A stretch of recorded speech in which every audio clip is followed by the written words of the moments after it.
All right. So now I use my first name, James. I'm going to do an audio scene, and we're rolling. This is Joe Galloway conducting an oral history interview with Dr. James Hoogerwerf on February 28, 2020 at 8:30 a.m. We are located at the Atlanta History Center in Atlanta, Georgia. Sir, before we begin, could you please state and spell your first and last names for the transcriber? I sure will. It's James, James, and Hoogerwerf, Hoogerwerf. Thank you. Before we talk about your time in Vietnam, I'd like to get a little biographic information. When and where were you born? Well, I was born on December 25th, 1943 in Detroit, Michigan. Dad was, it was wartime, of course, 1943, and Dad was working on building engines for aircraft engines for Ford Motor Company. Who were your family members? Well, I just have one brother, my brother Jerry. He's older. Yeah. And where'd you grow up? Where'd you go to public school or Catholic school? Well, we were in Livonia, Michigan, just outside of Detroit. And like I say, Dad worked in the Central War industry, building engines. And then after the war, he got in the international division of Ford. And so in 1949, Ford sent the family over to Paris. Oh. And he was involved in setting up manufacturing for cars at that time. I think it was Semca. And so we were over there Dad was there for about a year, and my brother and I and my mother were there for about 6 months. So this was in 1949, and we got to see quite a bit. Europe was still struggling, so Yeah. I had some interesting experiences there. If I could tell a story. Yeah, do. So we stayed in a pension, the Villa Dauphine, and just outside of downtown Paris. And you know, pension, you have a room, and then you sit down at a family-style meal at certain hours. And there was a couple there, and a gentleman and a woman. And they got to know my parents quite well, and he spoke a little bit of English, and he knew Paris very well. And I think my mom and dad went out to dinner a few times, and they took us on a sightseeing tour of Paris, the sights and everything. Well, this gentleman had a scar on his cheek, and but very, very nice, you know, very congenial. And then one day, you know, or a few days in a row, they didn't show up for dinner, and they had left no forwarding address or anything, and nobody knew where they went. And so that was that. But my mother got a Reader's Digest in the mail. She was getting her subscription, and she was going through the Reader's Digest. And when she opened it up, here was a picture of this man, the most wanted man in Europe. And it was Otto Skorzeny. Skorzeny. Skorzeny. Oh, he God. was a guy who, you know, ran the operation behind the lines in the Battle of the Bulge and other things. And Did they catch him? well, I forget. he I think ended up went to South America. He went to Spain, and you know, he had already been through the process, and I think at this time he was the most wanted man in Europe because they wanted some additional information. I don't think they wanted to prosecute him anymore, but he ended up in Marcos, Spain, and then got supposedly in the import-export business, and I think, you know, Lived had a much long. longer than He he was should always have. he was always an ardent Nazi, though. He never Yeah. reneged on that. How did you come to enter the military, and what year? Well, we were after Paris. We went lived in Argentina, and then we went to Holland. And I graduated from high school in Holland, and never really thought about the military. Although all of us of that certain age, you know, we were subject to the draft, and so you had to do. Mom and Dad were products of the Depression, and their goal was to put their two sons through college.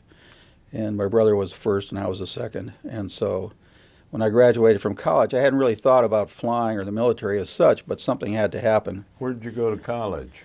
George Washington University, Washington D.C. GW, yeah. And when I got there, they had either PE or ROTC, and then something, since we had traveled so much already, we'd flown a lot, and I thought, airplanes, ROTC, Air Force, you know, so I went in to ask the sergeant, I said, hey, if I join You going to let me fly Gonna airplanes? Let me fly. He said, you going to let me fly? I said, oh, yeah, get your degree, pass the physical, and we'll send you to flight school. So that was fine for me. I just signed my name. Spent 4 years in ROTC. And you were commissioned on graduation. Right, second lieutenant. And then I went to Webb Air Force Base for flight training. What were they teaching you to fly in? At that time, they were, well, at GW, I got my private license through the flight instruction program. And so then when I got to Webb Air Force Base, they had the T-41, but since I already had my private license, I only got a minimal number of hours in that. This is what year? This was, good point, I graduated in 66. 66. And so I started flight training in 66, and all of 67 I was at flight school. Yeah. And flew the T-30s, well, T-41, T-37, T-38.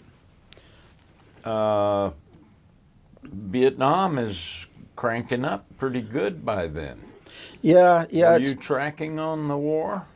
I started in ROTC in 1962, and and then things that was part of the background, that was going on in Indochina and other places of the world, and then you had Kennedy, with the Berlin Wall, and lots of stuff was going on. So it kind of built up slowly. Yeah. And then I was in school, and then I went to flight training for a year. And in 67, things were really getting, 66, 67. And, but it was always kind of in the background as far as I was concerned, because I was in college and I had, courses, and then I was going to flight school, which I really look forward to.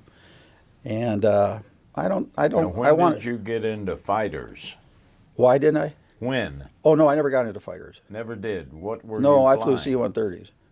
C-130s. Oh. No, see, I think part of it had to do with my background, since we traveled so much already, that I liked flying in big airplanes, and in flight school, I don't know, they kind of pushed you towards the fighters, but I'm not sure that was ever for me. And I'll tell you a story about my last flight in the T-38. I had done really well in flight school.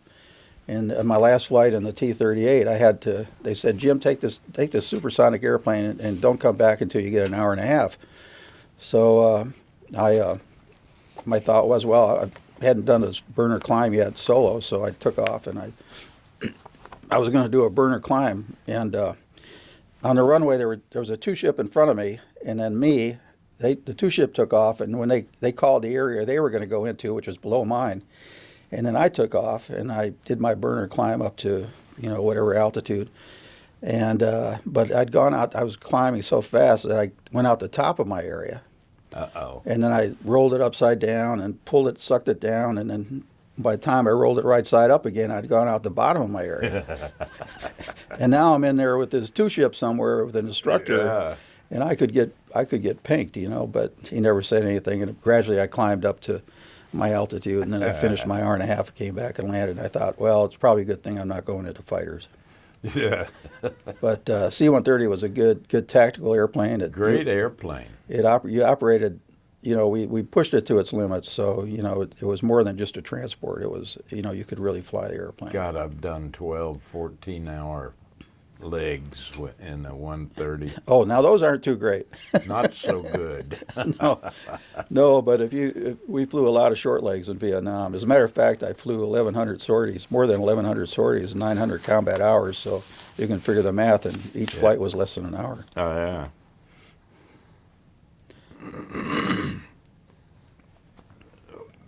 Describe the training to become a C-130 pilot. Well, by then you've gone through 4 different kind of trainers. We were qualified Air Force pilots, but C-130 had a program set, or the Air Force had a program set up, and I went to Seward Air Force Base just outside of Nashville, Tennessee, for initial training, and then that's where you learn the systems and how to fly the airplane, basically. Instrument procedures and stuff like that. It was a long, drawn-out process. It's about 6 weeks ground school, and then 2 weeks in the simulator, and then about another 2 weeks flying the airplane. And then by then you're a qualified C-130 pilot. But then we went to Pope Air Force Base to actually learn how to use the airplane, where we learned how to make landings and airdrops and that kind of thing. Interesting experience there. In 1960, of course, this was 1968, so, you know, Ted had already was cranked up in, you know, January, February. That was all going on while I was going through C-130 school. And but I got to Pope, and that's when Martin Luther King was shot. And so I was still in training, but they had a lot of airplanes, but they didn't have a whole lot of crews. So they took us students and they had us flying the 82nd Airborne from Pope Air Force Base to Andrews Air Force Base. And one of the things I remember there is because they had the riots and they were burning buildings and stuff. But I remember landing at Andrews Air Force Base, and off to the left I looked to see the city, and you could see smoke rising from the fires. And 7 weeks later, I was landing in Saigon, and I looked over and I so saw you smoke got your rising. I thought, wow, this is orders a to crazy, deploy. this is a crazy world. How did you go to Vietnam, and where did you land? Let's see. I guess I had leave, and then I had to go to report to Travis Air Force Base, and Commercial charter? you know, I forget how I did it. I think maybe I got on a military plane somewhere. Arlene, I met Arlene, and I think we spent some time together. And then I think I got on a plane on New Jersey, a C-130, actually, talking about long flights. It's not a very comfortable airplane. And what month is this? well, I ended up, I went to Clark Air Base. I was not based in Vietnam. I was Yeah. based at Clark Air Base, and all my flying was in Vietnam. But so I ended up at Clark in May of 1968. In the Philippines. In the Philippines, right. And then my In assignment. May of '68. And all of your hops to Vietnam were out of Clark, and then No. once you got there, you did a bunch of hops. That's right. Yeah, they called whether we flew rotations. They called them rotations. And How long were they? they were 16 days. So 16 days. we would, and then you would be back to Clark for how long? well, it varied anywhere from 2 days to 2 months. You know, it really varied. But Depend on what they needed. yeah, what the situation was in country, and the thing was is that I'd kind of picked the C-130 because I wanted to get my combat tour out of the way, and normally the tour was an hour and a half, a year and a half, but I extended right away for 2 years, so I was there for 2 years, and what you could have a full tour if you accumulated 180 days at 16 or 15 days at a block. So if you got a block of 15, that counted. Another block, that counted. And then finally, if you got to 180 days, that counted for an in-country tour. And if it was less than 15 days, you know, then those days didn't count. So what they did was they added a day on to make it 16, just in case something happened. They wanted to make sure, you know, they were really make sure they were working, you know, they wanted to make sure that we were going to get those days. Yeah. And so, yeah, we'd rotate in country. And first year I flew out of Tonsanut, the second year out of Camaran Bay, and stay there for 15, 16 days. And then we'd have assignments of flying all over the country, all the way from the DMZ, all the way down to the Gulf of Thailand, When I you guess. were flying out of Tonsanut, Cameron, what were your living conditions? We lived pretty well.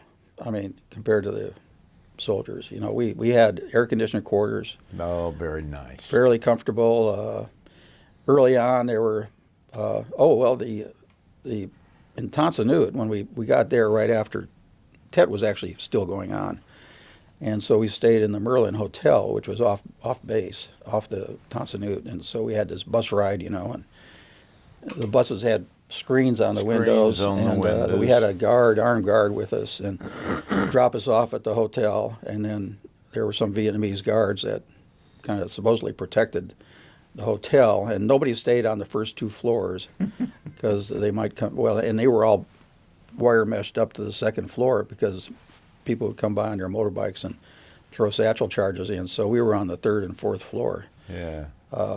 But No, I didn't have any incidents at all. We just, Yeah. it was comfortable. It was just an old French hotel.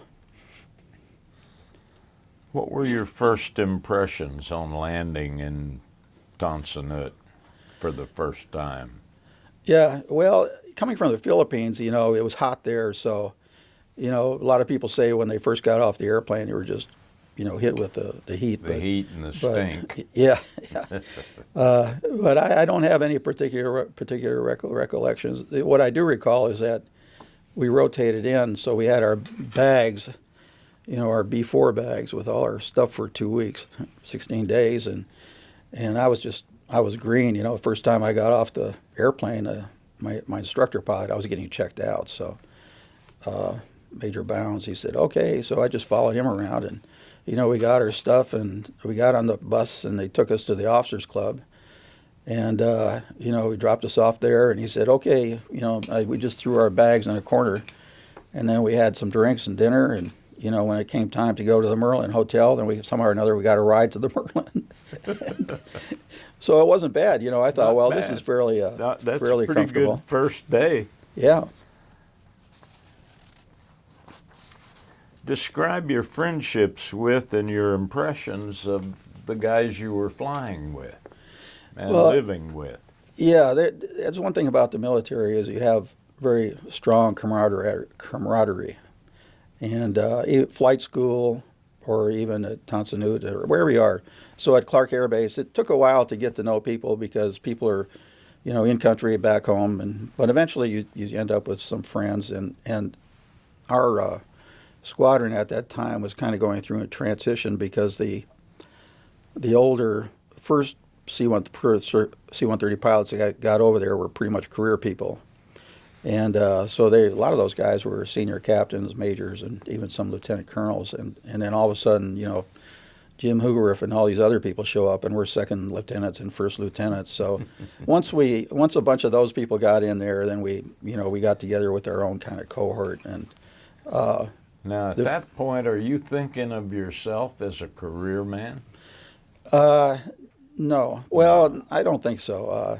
In ROTC and flight school, and initially, it was an option. Let me put it that way. But jumping ahead a little bit, towards the end of my tour in Vietnam, I thought, well, I don't want to do any of this anymore. So I was offered a regular commission. I turned it down. And so I did my 5 years plus a year of flight training, and then a year and a half or so in reserves, and then inactive reserves for a number of years. And so, yeah. And, I don't regret that. It was a decision I made, so kind of have to live with it. Did you form friendships with men from different racial and social backgrounds in the service? Probably, I think we were pretty much in a homogeneous group, we had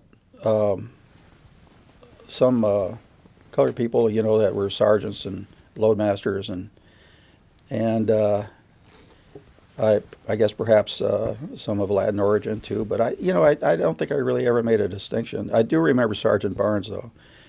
Sergeant Barnes was a loadmaster, and we were flying in country for 16 days together, and he did an outstanding job, and I don't know how we had a conversation, but maybe I asked him. I said, "Well, how do you get along?" He said, I do my job. I do it the best I can, and I think by doing that, he earned the respect of the aerial port people, everybody he worked with. So yeah, and I don't remember any incidents at all of racial intolerance. There was hell to pay back home. Yeah. With all of what you saw landing at Andrews and the anti-war demonstrations, but none of that came over where you were. Not during my time frame. My time frame, 68, 69, 70. I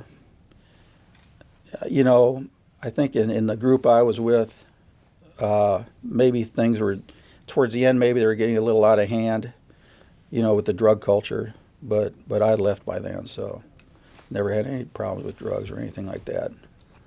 Alcohol, now, that's a different story. That's another story. Now, did you take a wife to the Philippines for your long tour? Well, it was not a company tour. I was not married, but I'd been dating Arlene for quite a while, and decided that we would get married, and so I was over there for about 6 months, and then I took leave and came back to the States, and we got married, and then I brought her over. You could bring your wife to the Philippines. The government would not pay for it. Yeah. But if you brought her over, she could get BX privileges and medical. She would be like housing. No housing. No housing. No. So you were on the Oh, economy? I guess maybe we did. Maybe I did get housing. I lived off base. Off base. Yeah. So Arlene came over. She was there for about 14 months, and I tell people that she's a Vietnam veteran too, because That's right. I brought her to as close to the war as anybody could bring. How much of the time when you were back at Clark were you off duty? Quite a bit. What'd you do? Well, I don't know. I kept busy, I guess, but I did some traveling. Went to Corregidor and up to Baguio, and we went to Pakistan Falls and to Manila.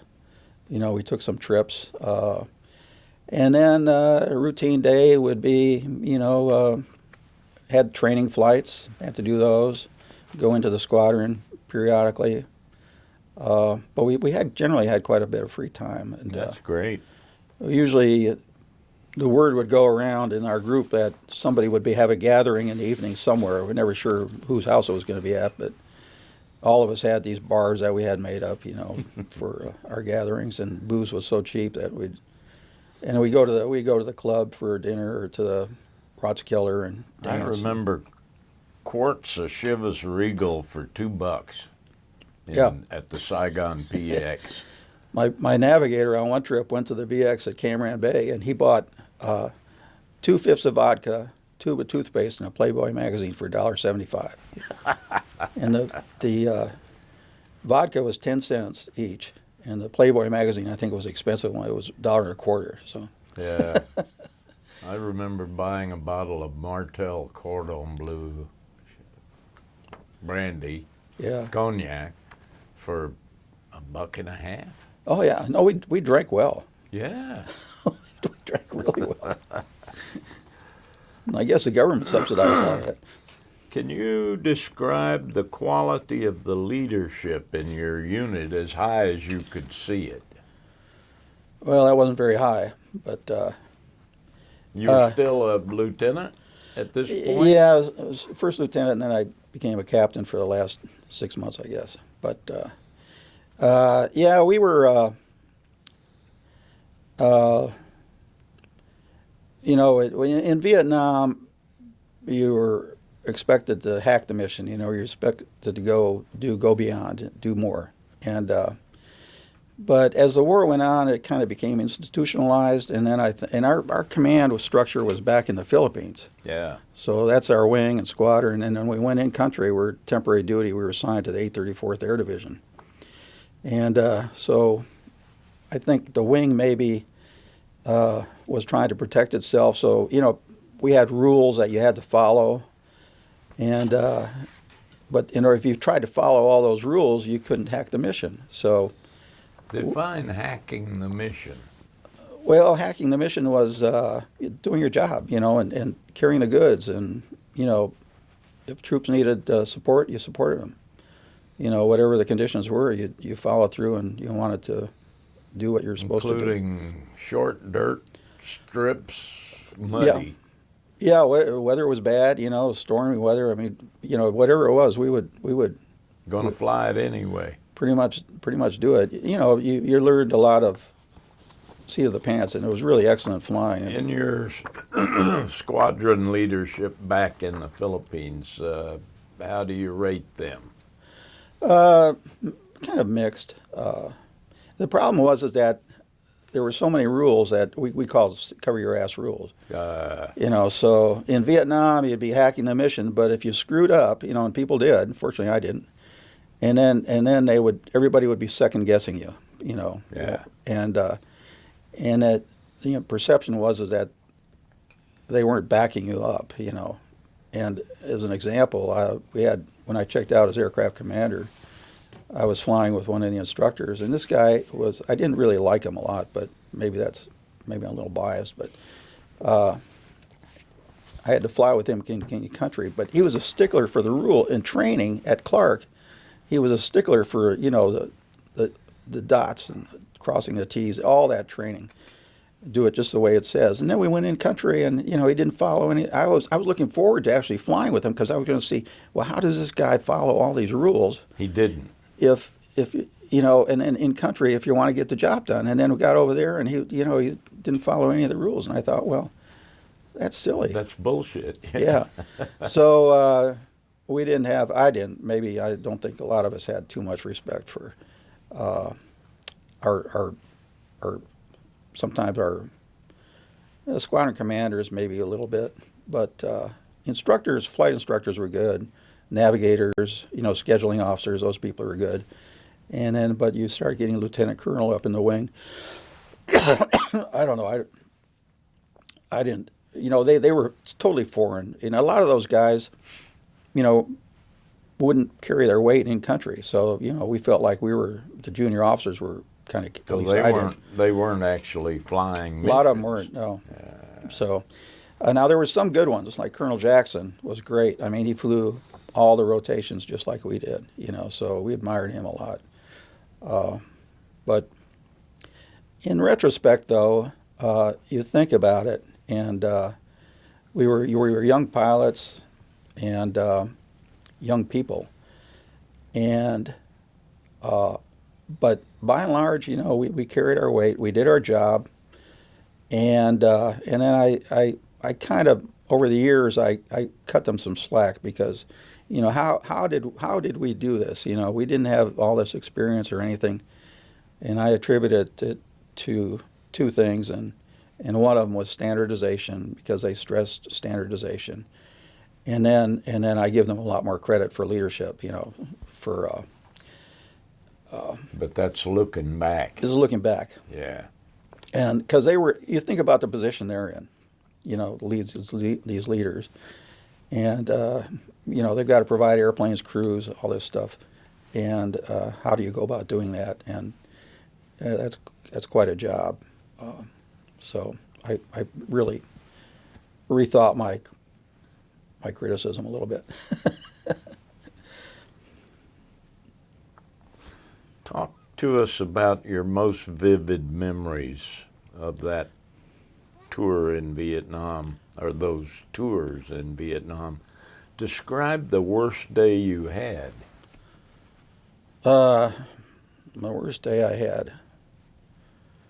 I'm not sure. That's a little difficult.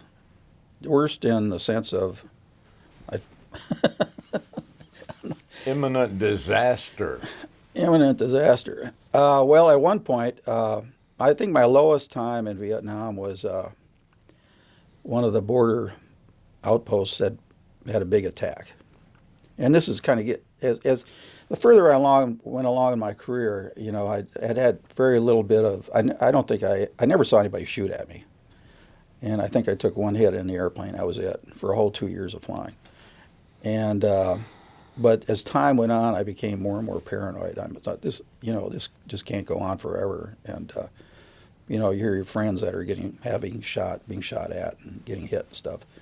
And it never happened to me. So I was very paranoid. I thought, you know, my number is going to be up here pretty soon. The number's coming. Yeah, and so I guess my low point was, you know, I had this paranoia, and then there was a battle on one of the border outposts, and they lost 2 APCs, armored personnel carriers, and as I recall, when it came back from our flying that day, they said, well, you guys are going to fly into that base tomorrow, and to take 2 APCs in, so 2 flights, you know, we had to fly them in, and I thought that was the end for me. I thought, you know, this is probably a good chance where things might happen, and we had to have fighter cover, so we had so we went in on at least one of the missions. We had this F-100 on our wing as we flew in and landed, and but that whole night I thought I just dreaded the next day, but what can you do? You got to go. You got to go. And as it was, it was uneventful. We went in there, and I think we had a downed airplane there too that had been shot up, and so flew in. Was that a special forces camp or?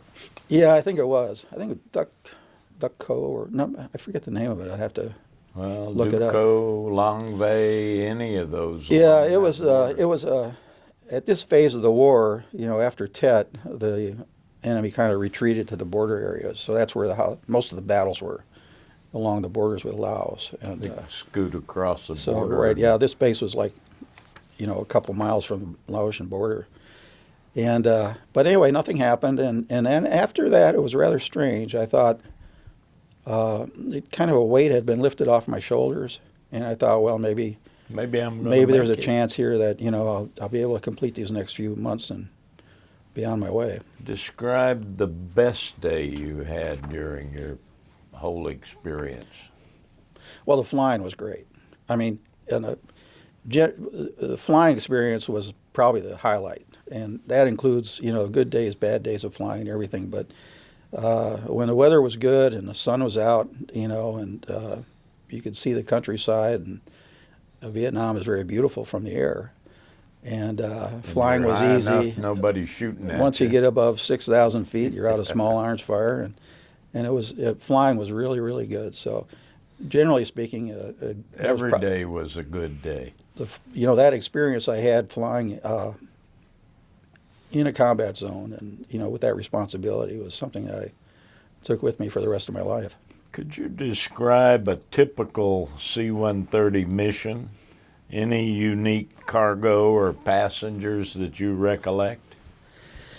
Well, we had different missions. So we had over in Vietnam, that we essentially ran an airline, and we had some flights that were passenger runs, and they would just fly up and down the coast, and that was like an airline, and they had the web seats in the back, and those were pretty easy missions. You just take off and fly, and people get on, they get off, and so it was run like an airline. And then the other missions are we did a lot of night flying. So not a lot of people did night flying in Vietnam. C-130s were I think the only transports. I don't think the C-7s, I don't think the C-123s flew nighttime. Now the AC-130s, they flew at night, of course, and the Spookies flew at night. But so we did a lot of night flying, and actually that was pretty fun too, because we'd go to we didn't land at the assault strips. These had to be airstrips that had lighting, and but it's kind of a side note is at night they had a lot of free fire artillery zones, and so these would go up to 20,000 feet or so, and we were supposed to stay out of those, and which made for some interesting flying, because we'd come over Tan Son Nhut at 21,000 feet, and within 5 miles of the airfield, you're safe. And then we'd put the gear down, the flaps down, open air deflector doors, and we just above Spall Street, we spiral down all the way down to the ground. So that was pretty cool. But a typical mission would be, show up. I think you had to show up like two hours early, and pre-flight the airplane, get ready to go. They'd give you your mission. They call it a fragmentary order. And it had different stops on it that we were supposed to go to. And we'd start out in the morning, we'd fly to the first one, the second one, third one. And a lot of times, you would complete the cycle, but a lot of times they'd be changed. We'd had a lot of mechanical problems, were pretty prevalent, so we had a lot of mechanical problems. They'd change your schedule or bring you back early or whatever. We had some missions that were nothing but carrying or JP4, we carry down in the Delta where the helicopters operated. They couldn't transport it by truck, so we would fly all their fuel in, and they had big bladders in the back. What was it in? Big rubber bladders? Big bladders. They laid flat in the cargo compartment, and they had a pump out the back, and so we'd back up, we'd fly it out there and land, and then they'd back it up to their bladders, and we'd offload. Then we fly back, pick up more fuel, come back. We did that, several times during the day, and we replenished their fuel supply. Interesting you don't wanna mission. be taking any ground fire with that stuff in the back. No. No, it was interesting mission that I remember is the battleship New Jersey was offshore, and so we flying along, and we didn't see them firing, but we flew over the battleship New Jersey, and then sometime later we had to carry 2 replacement barrels for them, and I'm sure these weren't the big guns, but they were, some of Big the enough. big enough. We could only carry 2 of them, and we flew them somewhere, and I don't know where, but equipment, we'd carry trucks and Army Army had these Conex boxes, and the thing about those is that you never knew what was in them. So the Army would tell you what they weighed, but you had no idea what they really weighed, because they load them off out in the field somewhere. Yeah. And they don't even know what they weigh. But the loadmasters got really good. They could tell by the way the airplane was sitting, whether it was nose heavy or tail heavy, or how squat it was. They could get some sense of how much weight was there.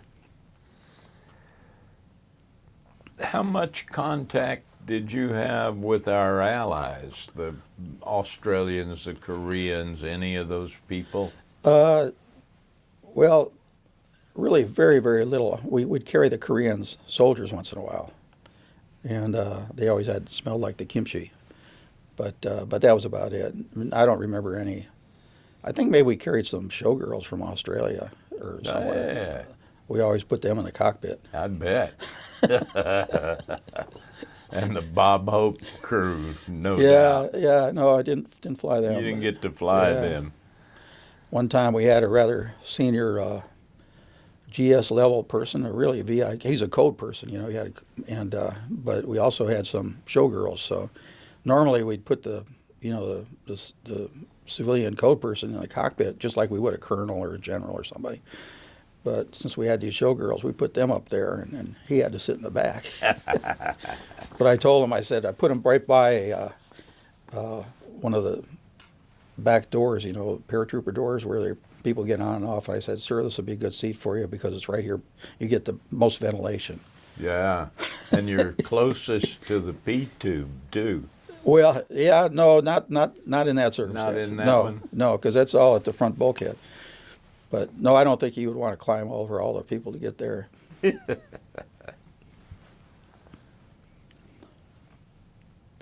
What is a code person? Well, those are different priority for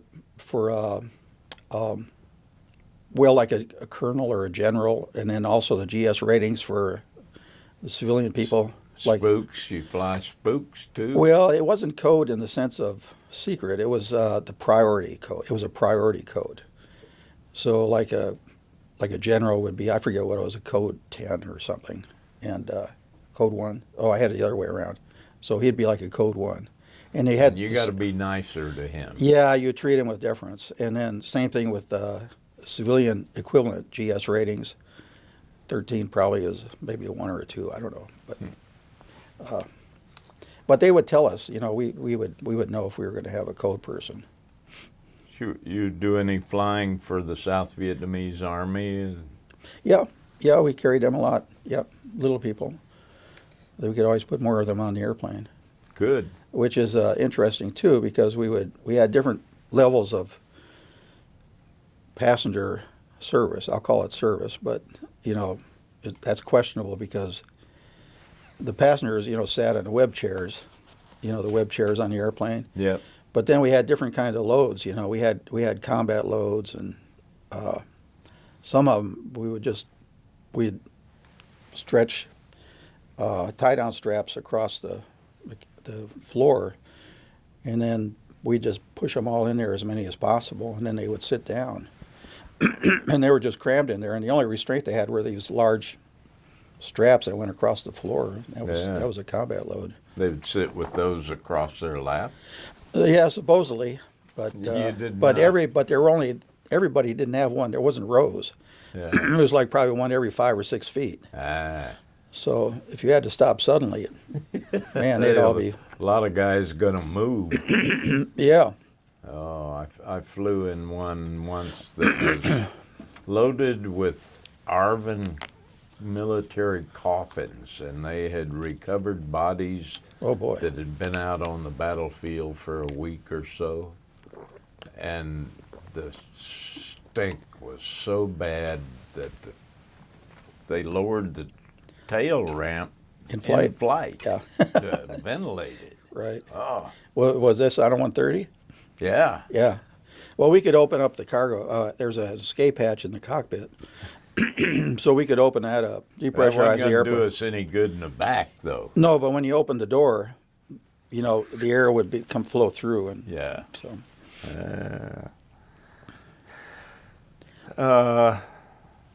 Do you have any contact with the local population, townspeople, villagers, any of that? Not really. Nope. Nah. Nope. Only thing was on base, they had they would have concessions. They'd have workers that came, we're trying to support the local economy. So we Right. had some people that would come on, and they had this snack bar, and which I'd like to get. You could get their sandwiches. They had ham and cheese sandwich, and but I just wanted to, you spoke pidgin English, hand cheese sandwich, and I remember I didn't want cheese. I didn't like cheese, so I'd go in and I'd say, hand cheese sandwich, no cheese, to get my order.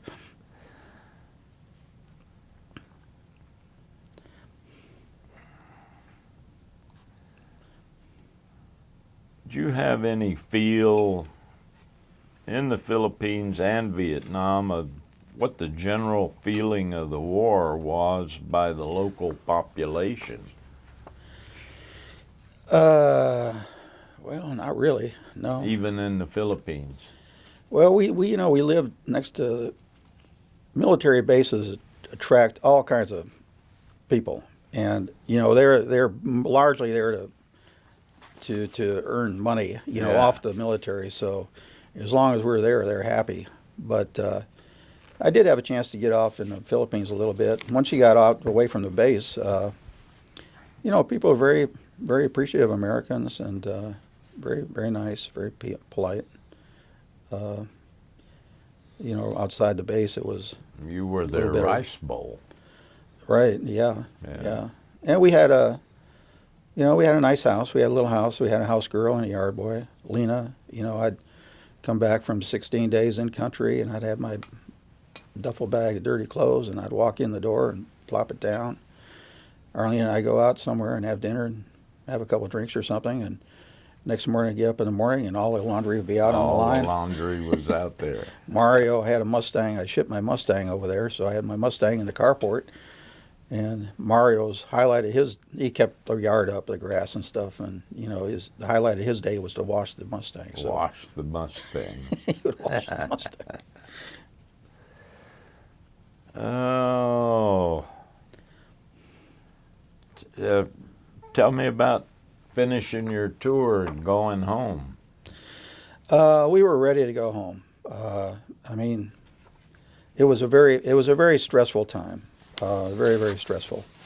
And, it was stressful for my wife, it was stressful for me. Like I say, a lot of the older people had moved out, so the younger people had taken over. And apparently they got a little short of people, so they were flying us quite a bit. In the end, I checked out as aircraft. I flew 18 shuttles, and 13 was a co-pilot, and I did 5 as an aircraft commander. And those were all done in the first 4 months of 1970, so you can see that it was pretty compressed. And so it was very stressful, and I was gone a lot. And we had a calendar. We'd X out the days till we could leave, and finally the big day came. But they extended everybody. This is right after the Cambodian incursion. Yeah. And I was scheduled to rotate out, and but they had canceled all PCSs except for 2 people. And I was one, and then our crew scheduler was the other one. And the reason they gave was they had to have some reason. And they said, well, because we had already shipped our household goods, and they said it would be a hardship. So I flew. They would send you in country, to get your combat pay. And in May of 1970, my last flight out was in April, and then in May, they put me on a rotator in country. We had a rotator left in the morning, and one would come back in the evening, and they put me on a rotator in the morning. Flew you in, flew you out. So I go there, and I spent the whole day at the officers' club. As people are coming in and out and talking to them and drinking, and morale was pretty low at that point in time.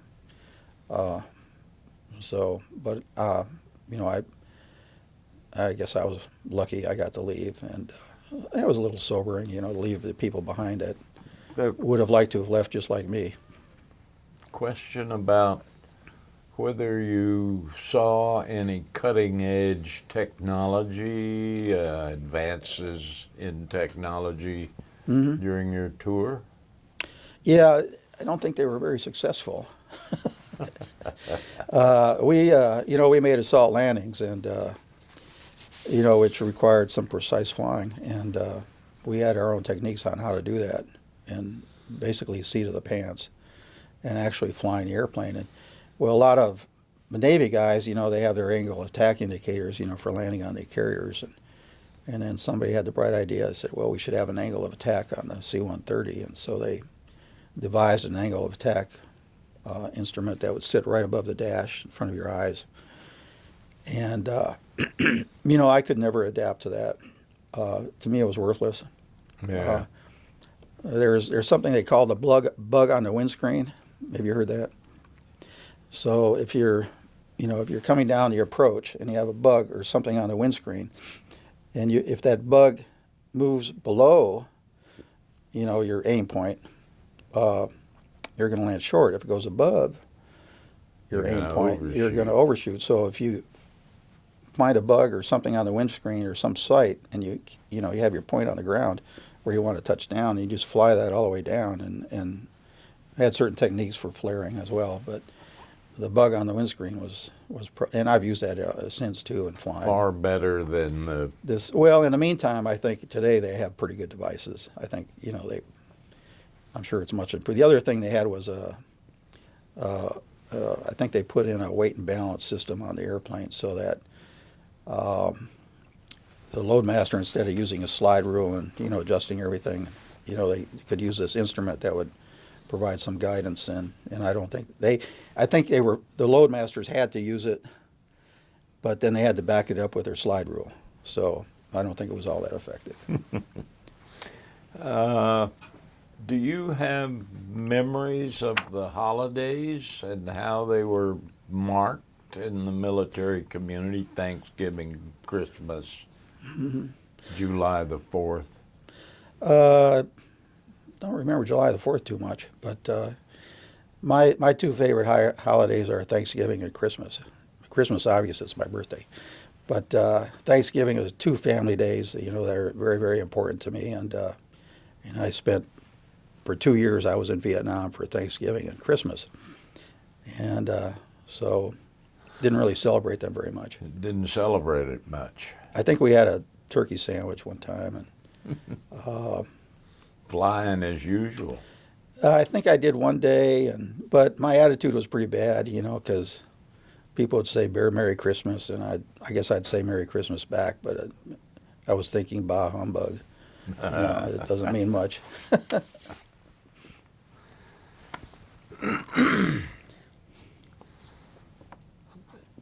Now, when you came back from that tour, were you separating from active duty? No. No. You still served for how much longer? Well, let's see, 70, I guess about a year and a half. Well, and then I went into reserves. So. Yeah. But that was interesting because you put in for your dream base, dream assignment, and most of my friends were all going to Forbes, and nobody wanted to go to Pope Air Force Base. That was Pope? North Carolina. North Carolina. Fort Bragg, Fayetteville, North Carolina. Yeah. It was kind of the armpit, because you were right there with the Army. But actually, it turned out to really be a good assignment. So you asked for it. No, I wanted to go to Forbes, and my friends got Forbes, and I got Pope, and so they were commiserating with me and felt sorry for me. But we had a house on base at Fort Bragg, and the beach. We bought a little hut on the beach on Topsail Island, so we go there for the weekend, and spend weekends there. Mm-hmm. And the beauty of being at Pope was that whenever Air Force units had ORIs, they would come to Pope, and then they'd have to do all their operational readiness inspection and have to do all their demonstrate their proficiency there at Pope. So they were TDY there, whereas we were there all the time. Yeah. And so it didn't make any difference, it wasn't like we were going somewhere. And then also that because we flew a lot there, we were in RTU unit, replacement training unit. So we would fly all the training, so we knew all the low-level routes, and we knew the drop zones, and so we were pretty familiar with the place, and it wasn't a big deal. Now, when you went into the reserves, you were still flying? Yes, yeah, I stayed. I was at Pope for. Oh, the other thing was we went to. At Pope, we made rotations to Europe, so I got to make 2 rotations to Europe. I'll tell you a little bit about those. The first one was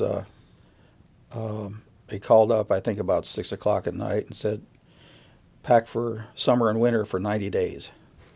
So we scurried around, got all my stuff together, and be out here at 1 o'clock in the morning. So I got it all together and went out there at 1 o'clock in the morning.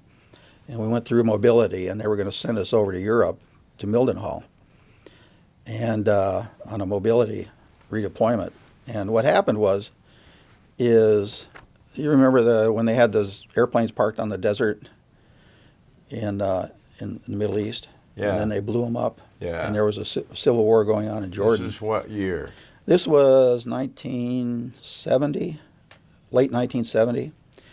And so we flew over to Mildenhall. There were about a dozen airplanes, I guess. So we got over to Mildenhall, and they weren't sure. We were augmenting the airlift in Europe. And they didn't know how they were going to use us, so they put us on short call for a couple of weeks. And then we started flying resupply missions. They put a field hospital in Amman, Jordan. And then we'd fly supply missions into Oman, so had a little experience. And they put a Red Cross on our tail. We were flying under the auspices of the Red Cross. And they said, if you don't want to wear your uniforms, you don't have to wear your uniforms. And so we thought, well, that'll be fun. And so we put on our civies, whatever civies we had, and we flew. The first mission was in our civies. And then on the way back, we started thinking, this is probably not such a good idea, because if something happens, they're going to accuse us of being spies. Yeah. And we're going to claim, Geneva Convention. And they said, no, you're not Geneva Convention. You're in civilian clothes, So after that, we just wore our uniforms. Yeah. The other one was, flew Berlin corridor missions, where fly out of Rhine, Maine, and they flew. They just flew flights to Berlin sometimes just to, maintain our presence, I guess. And so I got to fly a few of those, which was interesting. Landing at Tempelhof, and you see the buildings flashing by you. Now, did you at some point go back to school? I did. Well, I when I got out of Air Force, I didn't have a job, so I had a job. Eventually, I got a job with the trucking company, Mason-Dixon Lines, and I did that for a few months. And then I had all my applications into the airlines, and then Delta Airlines hired me. So I started in 1972 and flew through 2001. So 29 years I flew for Delta. And I'd given up my military reserves. I thought, well, one flying job is enough, so that was good. Did you have any difficulty readjusting to life after the Air Force? Well, it took. We lived pretty well. We had. I think by the time I got out, I had like almost 5 years, and I was a captain, and getting fairly decent income. We lived on base, and life was pretty good. We had disposable income, and then we didn't have any kids at the time, but decided not going to make it a career, so I put in my DOS, data separation, Yeah. and got out. And like I say, I didn't have a job, but we had this cottage on the beach, and our plan was, had some money in the bank, and we'd just go live there, for a while, see how that works out. Well, it turns out I got a job right away. Got a job. Trucking company, and did that for a few months, and then got hired by Delta. But I think the readjustment to the quality of life that we had, at the end of my service till I was in the civilian market was maybe 3 years or 4 years before, we had disposable income again, and we were living pretty comfortably. Yeah. So there was a little bit of but I did go back to school when I retired from Delta. I went back to Auburn University and earned a PhD in history Yeah. at the university, and finished that up in 2010. Started in 2002 and finished in 2010. Why? Well, that's interesting. The thing about flying with Delta or the airline is a lot of people would retire at age 60. It was mandatory. And then 2 years later, they're dead. That was their whole life. Yeah. And they retired. They didn't have, that was the end of their life. And then they couldn't adjust. And so my theory is that I'm going to beat the odds. I'll retire early. And but also, 29 years, I looked at my finances, and everything was shaping up okay. It was fine. And I thought, and then I got to know Dr. Lewis at Auburn, and I'd done research as a hobby. I began researching early Delta Airlines history. So while I was flying on layovers, I would go to museums and libraries and archives, and I'd spend hours studying, finding information on Delta. And so I'd been doing that, and then I met Dr. Lewis at Auburn, and the history of technology program fit right into what I was doing. And so I thought, well, maybe there's a possibility here, and I looked into the program, and I had all the basic history requirements out of the way, and they had a direct track PhD program, so you didn't have to have a master's. And I thought, well, that'd be a nice way to, continue this research that I've done and apply it, ladder it into a PhD, Yeah. because that'll be my dissertation, which I ended up writing my dissertation on Delta history. And then Lewis was a great Did you supporter. write about the Delta bankruptcy? I didn't get I only went up to World War II. No, it was. I had a military buddy of mine who flew a full career for Delta and maxed his contribution to the pension, and retired with $6,000 a month. Yep. Picked up the paper a few months later, and his $6,000 had become $1,200 or Right. $1,500 a month. Yep. They just blew him right out of the water. Yeah. There's a story there. Somebody should write about it. Yeah. But no, Lewis and Newton, two professors at Auburn, wrote Delta, the History of an Airline, and in 1979, and they gave a copy to everybody. And I read that. I was interested in Delta's early history. And, I thought the first couple of chapters were kind of vague on a lot of the details. And it occurred to me that, maybe I should look and find out Fill in the blanks. Fill in the blanks. And it started out cold, so one thing about history is if, you have an idea and a concept, and you think there's not much information, but when you start digging, there's just so much that just comes up, and becomes, but it's not, initially it's not, you're not aware of it, but I mean, I have files and files of Delta history. Yeah, I bet. So. Do you think that your experience in the Air Force changed you and affected your life afterward for good or less good, or? Well, it certainly affected the rest of my life, because that was something I just wanted to do forever. And, what to me is I was just living my dream, and it wasn't a job, it was a lifestyle. Family got in the routine of it, dad's home, then he's gone, dad's home, then he's gone. and then I'd go out there and fly my routes and come home, and we could go on trips on our days off, and so it definitely affected my life in a very positive way. And there was no greater thrill to me than, especially in my later career, is I was flying international, so we flew the 767ER, which is a beautiful airplane. It had the big engines on it. And I'd be sitting there at the gate and say, I'm going to take this airplane to Buenos Aires. I'm going to fly this airplane to Buenos Aires. And, load it up, people, passengers, fuel, get out the end of the runway, push those engines up, and, There you we went. would fly to Buenos Aires. And when we left Atlanta, we had all this potential. You could fly 5,500 miles. You drew a circle around Atlanta. You could fly maybe 5,000 or 6,000 miles. And then we were going to Buenos Aires. But as you fly along, and all that potential just diminishes, and it diminishes and diminishes. And by the time we got to Buenos Aires, we had barely enough fuel to get across the river Rio de la Plata to Montevideo if we had to. But by then you're ready to land. How do you think the Vietnam War is remembered in our society today? Well, I think it's coming around. I think there's a lot more respect, certainly, for Vietnam veterans, and then I think historically, I think it's maybe shifting a little bit. The idea that we lost the war, at least in my perspective, is being questioned, because by the time I just finished reading a book on the evacuation of Saigon, and by the time that happened, we were out of the war. It was a civil war. It was.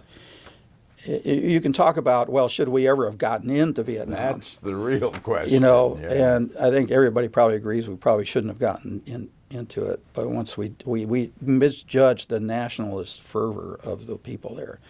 But once we got involved, but in the end, we still have that overhang of, we lost the war. But I think maybe that's changing a little bit, because anybody with a reasonable perspective would say that by then we were out. And, if we did lose the war, it's because the South Vietnamese government, they were so corrupt, we just weren't supporting them anymore. Whereas the North Vietnamese had Russian and Chinese support, built up the huge military, and just washed over the country. So, but it was a tragedy at the end, no doubt about it.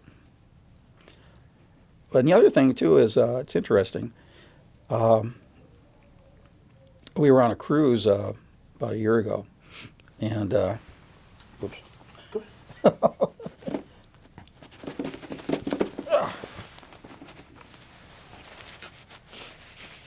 There we go. I was going to say, we were on a cruise about a year ago, and it was a Norwegian cruise line, and they had a group meeting for all the passengers. They put it on their daily notice, and if you're a veteran, come down and meet fellow veterans.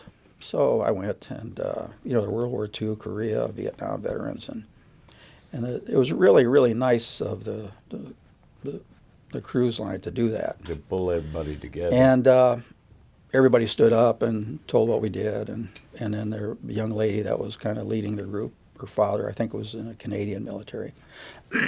And the last day they had kind of a reception, and the captain was there, and all the ship's officers were there, and I think they were Swedish officer crew, and the captain spoke perfect English, and what he said is that, basically, we respect you.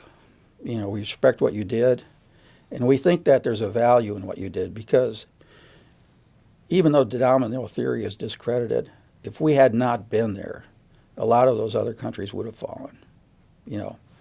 Thailand, the Philippines, Cambodia, of course, did, but Indonesia, it would have washed over that area. But because we were there for so many years, and we made that stand, so to speak, even though Vietnam was lost in the end, became a communist, I think historically, there's a little more discerning understanding of the consequences of it. And now whether that's was worth the effort or not, that you can make your own judgment. But I did a cruise out of Texas that was all Vietnam veterans. Did a talk aboard. mm-hmm. Interesting.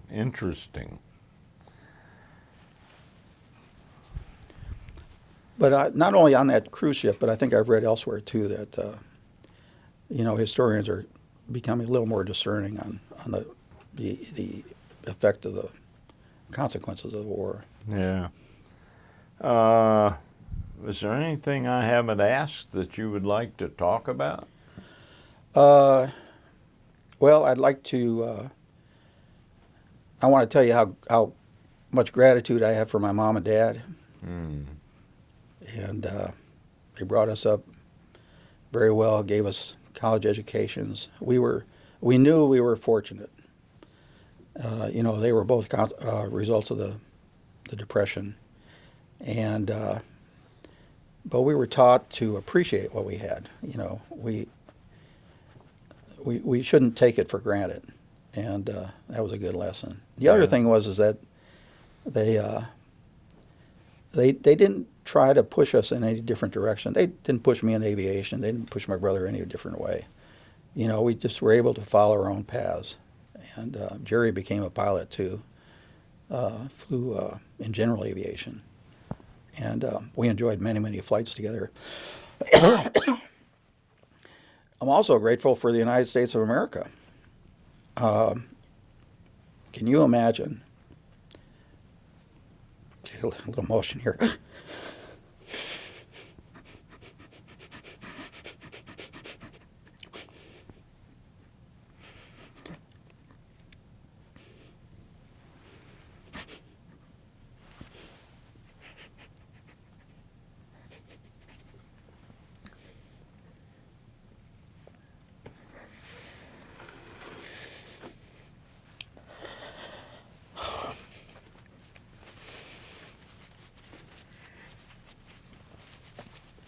Sneaks up and bites all of us at one time or another.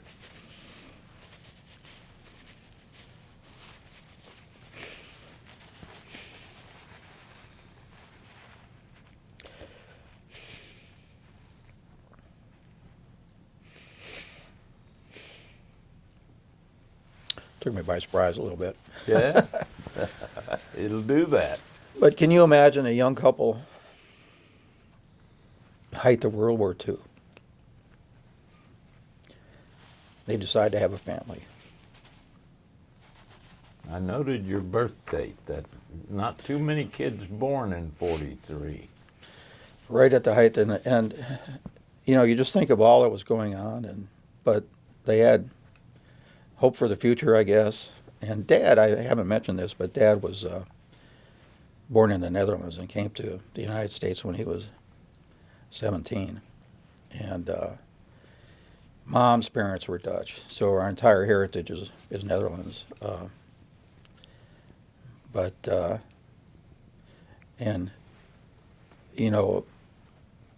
Being born, even if I'd been born in Holland, I'm sure I would have had a good life, but being born in the United States, is the best. And not only that, but just the opportunity that they gave us. And in many ways, my brother and I,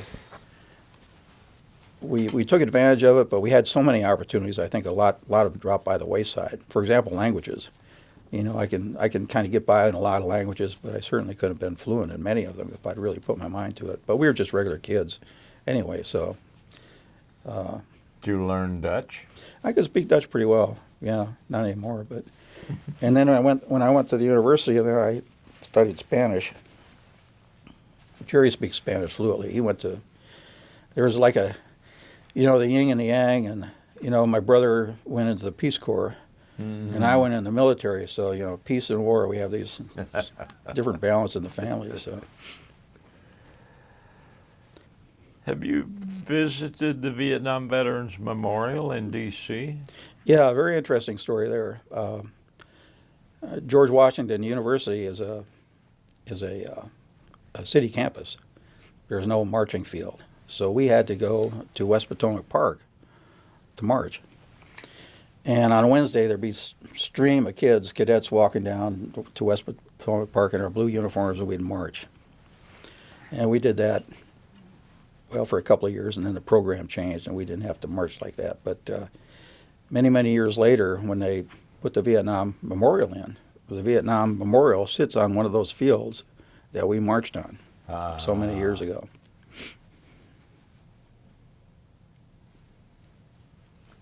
And there's a baseball field. We marched on a baseball field. We didn't, where the Vietnam Memorial is now, we didn't always march on that field. The preference was the one where the baseball fields were. Yeah. And then, but sometimes they had baseball games going on, so we had to march it to this other field. But I thought there was a lot of symbolism in that. You've heard of the 50th anniversary of the Vietnam War commemoration. You're part of it today. Yeah. What do you think of that? I can't believe it's 50 years. There it is. A friend of mine, we went back to, it's a little bit another story pertaining to Vietnam. Charlie Tutt is a good friend. And he was in the Marine Corps, flew in the Marine Corps, and flew for Delta. Post-Delta, he became involved in a startup airline in Vietnam. And his counterpart, when they first met, they kind of looked at each other and said, well, have you been to my country? And anyway, it turns out that General Swat was a Vietnam ace. He'd shot down, I think, 5 of our airplanes. Charlie Tutt was not in combat with the North Vietnamese Air Force, but in the process of their discussions, they said, well, why don't we organize a reunion of combat veterans? And so they worked on it, and Charlie got a bunch of pilots together, and I wasn't a fighter pilot. He was looking for attack pilots, people that actually engaged in combat together. And I asked Charlie, I said, hey, Charlie, can I go along with you? And he said, oh, sure, sure, come on along. So we went over there and about 2 years ago. And I'd already been to Vietnam previously on a tour, so I already had this strange feeling about flying into Hanoi, like flying into the mouth of the tiger, So, and I knew a little bit what to expect when I got there. But they treated us very well. We got together in a hall, and we weren't a little trepidatious about how this was going to work out. I remember walking down the stairs into the room into that area and thinking, this is a little weird, but and especially when I looked inside the room, and there was this man there, and he was a spitting image of Ho Chi Minh. And I thought, oh gosh, where'd this guy come from? Yeah. I thought, are they tweaking us here? They got him dressed up like that. Well, anyway, it turns out he is their top ace. He shot down 7 of our airplanes. Von Bay. He's a little guy, grew up in the Delta, and hated the French. So when they divided the country, he went north. And then they sent him to flight school. Had less than a elementary school education. Became a MiG-15 fighter pilot. Shot down 5 of our airplanes, and then Ho Chi Minh took him off flight status. And because he was a national treasure by then.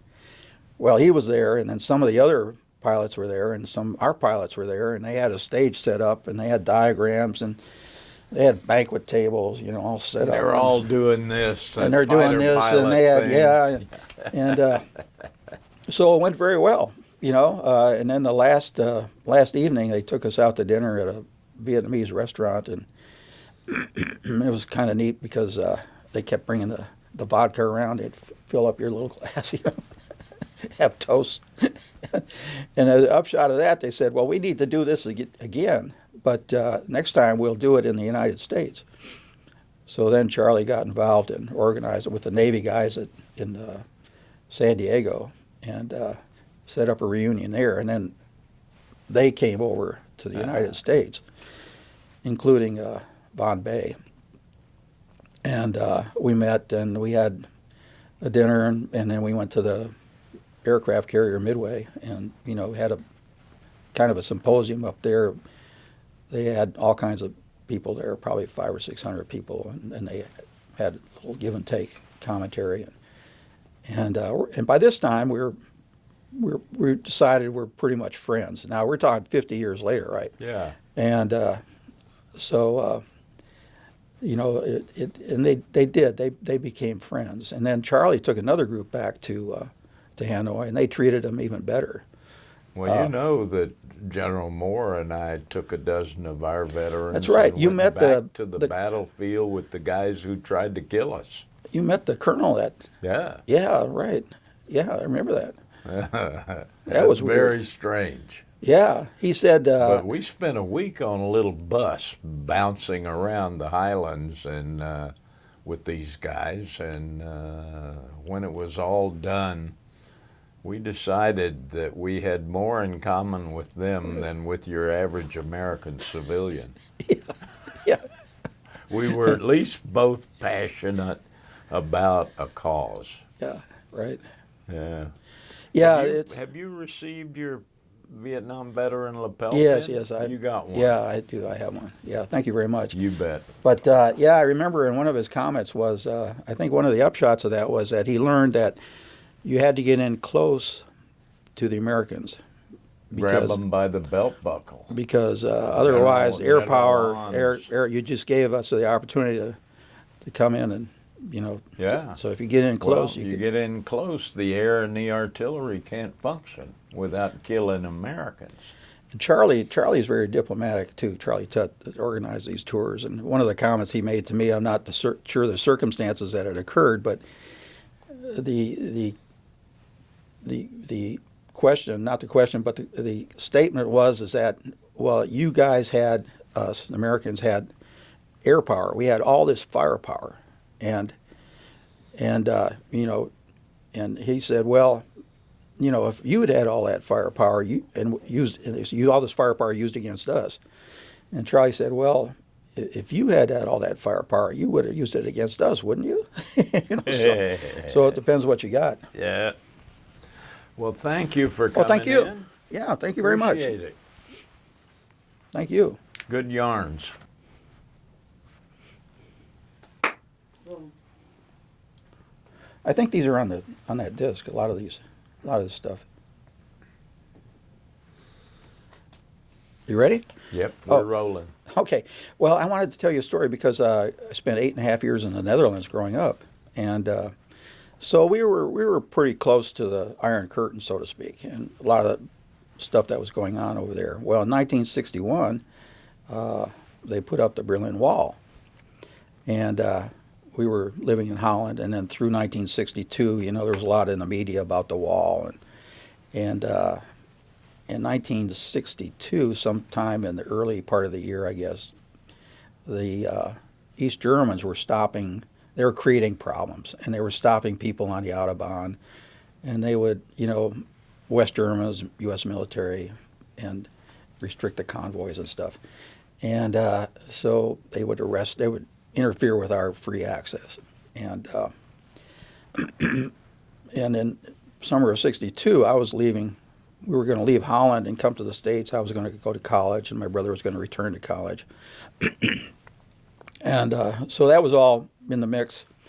And in the meantime, my brother had a girlfriend, and he was going to go visit her in Hamburg. And so I went along, and we drove, to Hamburg. And Hamburg, now remember, this is 1962, still fairly recently after World War II, and the people there remember the firebombing. I mean, and the British did that, but they looked at us a little askance, initially. This is not the young lady, but her family, and finally they realized that we were just teenagers. We didn't understand or we didn't know anything about the firebombing, but they told us about it, what had happened, and how it wasn't being firebombed and people fleeing and going into the lakes, to get away from the flames and everything. So that was part of the story. And then And then, but being young kids, 18, 19 years old, and we'd heard all this about what was going on in Berlin. And so we decided, well, why don't we go to Berlin? So we said, okay, well, let's do that. You know, we'll leave here, we'll drive to Berlin, and then we'll drive to Amsterdam, back home. And so I called up my dad, and he was out of his office, and I left a message, something like, you know, we're going to Berlin, be back tomorrow, and left it with his secretary. And then we started on our way. Well, you know, in those days, if you're traveling, you can't reach any. If you don't even know where you're going, hardly, you know, there's no way to get in touch with us. So we were on our own. We were, you know, incommunicado. And so we're driving along, and we get to the frontier to go into East Germany. And, you know, it's a long process. You know, the car's got to be inspected, and you walk through this little cage-like affair. Door's locked, and when you walk in, the door locks behind you, and a Vopo is behind his glass, and he's asking you questions and stuff. And then finally the door opens, and you walk through. And so finally we were cleared into the, you know, the paradise. And we thought, well, that's pretty intimidating, you know. Now we're driving along on Hitler's Autobahn. There's no traffic. There's just us. It's a beautiful day. And the road hasn't been maintained, you know, so there's some diversions, and there are no road signs. And we knew enough that you're not recommended to get off the Autobahn. You stay on the Autobahn. You don't go looking for gas or food or anything. If you break down, you just sit there until somebody comes along. And so anyway, we end up getting to, you know, West Berlin, to the border. And again, beautiful, clear day. And here's a little bit of traffic, so we're kind of in a line. And the Vopo was looking at our papers, and I was driving. And I get the papers back, and he said something in German. And meantime, the traffic had moved up some. And I thought maybe he said, I didn't speak German. He said, well, move up. And so I started pulling away. And next thing I do, I hear this, halt. And I looked in the mirror, and he's pulling a submachine gun off his shoulder, and so put on the brakes, and he pointed to the to the trunk. He wanted me to open the trunk, so I get out and I open the trunk. Of course, there's nothing in it. So now we're in West Berlin, and we had plans of going through Checkpoint Charlie and touring East Berlin and that. But by then we were so intimidated, we said, well, we won't do that. But we did go to Checkpoint Charlie. And then we drove around the city a little bit and did some sightseeing, but we didn't have enough money for a hotel, and we just had enough money for a couple of beers and a bratwurst for dinner. And then we didn't have a hotel, so we were going to sleep in the car. We went to the Grunewald Park, which is right on the frontier, the border. And all night long, you'd hear these tracked vehicles patrolling the border, and we couldn't sleep in the car very well, so as soon as it got just crack of daylight, we got up, and leaving Berlin was no problem. You know, we just got out of there pretty quickly. But it was a misty, foggy day in the morning, and they were stopping people at the time, and they would arrest them and then accuse them of being spies or something. And then 3 or 4 weeks later, they let you go. You know, and so no traffic, nothing, just us. And as we're going down the Autobahn, in the distance, this guy walks out from the woods, the forest, and he walks right in the middle of the Autobahn, and he's got his hand up as we approach. And I thought, you know, this is where we disappear into the gulag. But as we got closer, you know, and closer, he waved us on, and we went on our way. And as soon as we got back into West Germany, we called home and said, well, we're on our way home. And they were so happy to hear from us that they never said it, never scolded us. And then the very next day we left Holland. That was the last time I lived in Holland, went to college. But the thing about it is the Berlin, I think, was they were testing Kennedy at the time, I think. And the Vietnam War is probably a consequence of the Cold War, you know, it was a proxy war. Instead of fighting Russia directly, we fought it, you know, in this small country, Vietnam. So. Thank you. End of my story. End of story. Very good.